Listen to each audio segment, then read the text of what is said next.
அனைவருக்கும் வணக்கம்.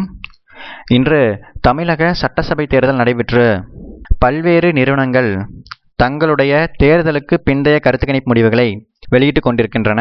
அந்த முடிவுகளை இப்போது பார்க்கலாம். தேர்தலுக்கு பிந்தைய கருத்து கணிப்பு முடிவுகளை இதுவரை my India axis, news nation, India today போன்ற நிறுவனங்கள் வெளியிட்டுக் கொண்டிருக்கின்றன. மை இந்தியா ஆக்சிஸ் நிறுவனம் நடத்திய கருத்து கணிப்புப்படி 89 101 இடங்களை அதிமுக பெறும் என்றும் 124 இடங்களிலிருந்து 140 இடங்கள் வரை திமுக வெற்றி பெற வாய்ப்பு உள்ளதாகவும், பாஜகவுக்கு 0 3 இடங்கள் கிடைக்கும் என்றும், பாமகவுக்கு 4 இடங்கள் வரை கிடைக்கும் என்றும், நாம் தமிழர் கட்சிக்கு 4 இடங்கள் வரை கிடைக்கும் என்றும் மை இந்தியா ஆக்சிஸ் நடத்திய தேர்தலுக்கு பிந்தைய கருத்து கணிப்பு முடிவுகள் தெரிவிக்கின்றன.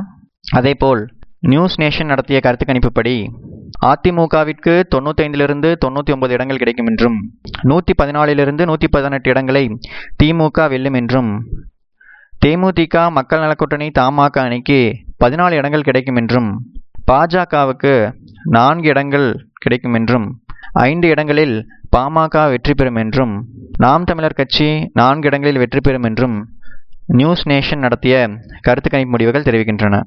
அதேபோல் இந்தியா டுடே நிறுவனம் நடத்திய தேர்தலுக்கு பிந்தைய கருத்து கணிப்பு முடிவுகளின்படி 92 இடங்களை அதிமுக பெறும் என்றும், 132 இடங்களில் திமுக வெல்லும் என்றும், பாஜகவிற்கு 1 இடம் கிடைக்கும் என்றும், 3 இடங்களில் பாமக வெற்றி பெறும் என்றும், நாம் தமிழர் கட்சிக்கு 3 இடம் கிடைக்கும் என்றும் இந்தியா டுடே நடத்திய கருத்து கணிப்பு முடிவுகள் தெரிவிக்கின்றன.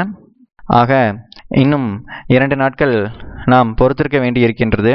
இவர்கள் எடுத்த கருத்து கணிப்பு சரியா தவறா என்று பார்க்க. இதுபோல பல்வேறு அப்டேட்டட் இன்ஃபர்மேஷன் உங்களுக்கு தெரிய வேண்டும் என்றால் இந்த சேனலுக்கு மறக்காமல் சப்ஸ்கிரைப் பண்ணி எனக்கு சப்போர்ட் பண்ணுங்க.